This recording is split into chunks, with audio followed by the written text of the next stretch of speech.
How's it going, everyone? It's Sam. Bitcoin looks really strong. It's up at 97,200 today. It was tapping against 98,000. And I just saw something really interesting. This is off topic from our normal course of conversation, our normal topics for videos, but China seems to be collapsing. At least a couple things are collapsing pretty hard today. I want to explain what's happening, how this affects crypto and Bitcoin specifically, and what you should be on the lookout for. Now, of course, I'm not an economist. I do not have a PhD. I have not been researching China for the last 10 years to determine what's going to happen in the years moving forward. So take all this with a grain of salt. But I think what we can come back to is Bitcoin should do extremely well over the coming years for a variety of reasons, one of which we'll be talking about today. If you don't mind, hit subscribe, turn on the bell notification underneath the video so you can see future videos just like this. Also, if you want to trade crypto, there's a link to Blofin underneath the video. You can sign up in just a few minutes, you can start trading, and you can go long on different cryptocurrencies. As you can see, I'm up and I have life-changing profits down below here. You can see 382% up on a Bitcoin long that I opened when Bitcoin was in the 50,000s. This is what I like to do. I like to open up long positions at times where we've seen a discount, when we're at a strong support. I like to set them up low leverage, so that way I have a lot of padding. And then when we break out, I like to go a little bit more aggressive, or even if we're at a significant resistance, go a little bit more aggressive, take profits on those shorter term things, but then leave the lower leverage longs open for a long time. You can see we have some other positions as well, like XRP, which is up 386%. If you want to trade on this though, there is a link underneath the video. And we also have a new reward, I believe, for trading. So you can actually trade, and then depending on how much everyone trades that signs up, you can get part of the prize pool. So be on the lookout for this. It should grow over time. So definitely check that out underneath the video. Let's start here. I just was scrolling through Twitter and I saw this. China is collapsing. Injecting liquidity as a last-ditch effort to stimulate growth while bond yields crater. You can't fight demographics. So we have China government bonds, their 10-year bonds, falling 5% here today. Let's actually pull this up. Look at this. This is the one-day chart. We're at 1.7%. Now they're falling down to 1.6%. That's actually a pretty big drop. Now, why is this? Well, it could be due to a variety of factors. Maybe it's investors fleeing from the stock market to bonds because they think it's safer. Maybe it is the fact that they think yields are going to change, right? If people are buying bonds right now, 10-year bonds, that causes the interest to go down or the yield to go down. Maybe they're buying them because they think China is going to cut rates in the future. So they're trying to get the yields while they can. Now, that means more stimulus. We already know that China's going to print money. They're going to create a lot of stimulus, which we'll show here in a second. But look at this. The first thing I said, that people could be fleeing out of stocks, going into bonds. Chinese stocks posted their worst start to a year in nearly a decade as investors brace for economic uncertainties with weaker than expected manufacturing data and an anticipated hike in tariffs.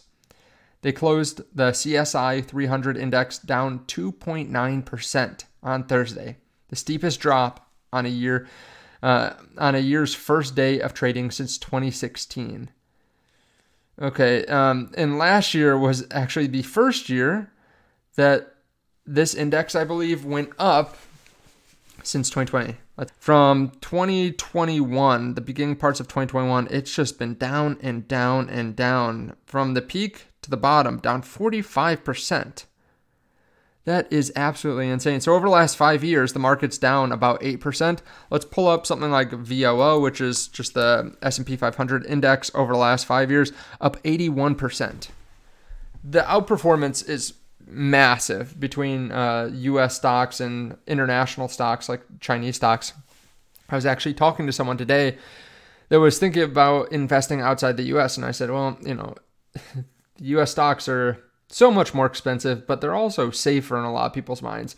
We have growth monsters like Apple. Well, Apple hasn't grown quite as much, but very, very consistent. But we have massive growth drivers like Google, like Amazon. They're going 15 to 20% a year, and they're taking up the majority of the market.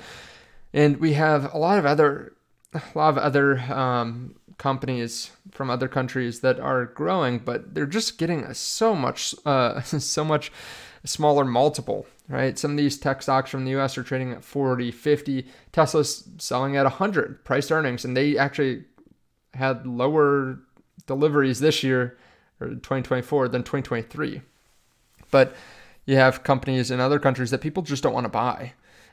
We have part of that is, I think, because we have these companies based in dollars, while a lot of other currencies are actually devaluing versus the dollar.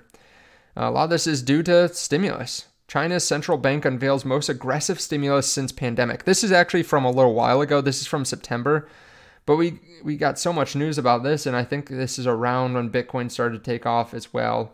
We were around 57,000. Partway through September when we started to hear this was like 60,000. Now we're up over 50%, like 60%, 70% since then.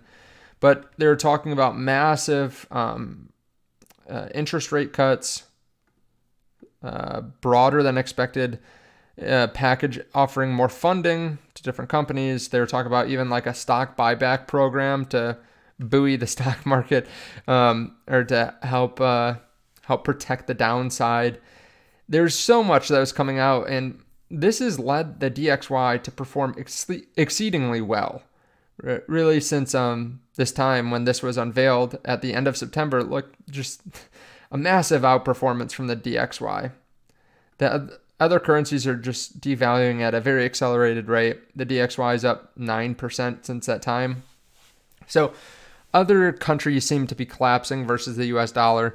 It seems like the US also, well, we know that Jerome Powell recently said they don't have to lower rates quite as aggressively as we were expecting. Like the economists were expecting 4 rate cuts for next year.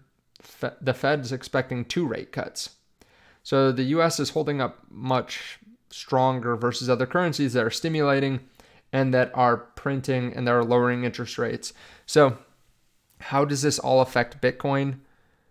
Well, it makes you realize that countries are going to continue to rely on their money printers and on low interest rates to stimulate growth. Right? So at a time like that, money supply should increase. Now, maybe it's not happening right now. Maybe quantitative easing isn't happening in the US, but it is coming. Right? We have lower interest rates on the way. A lot of interest rates come down to how the market views the future.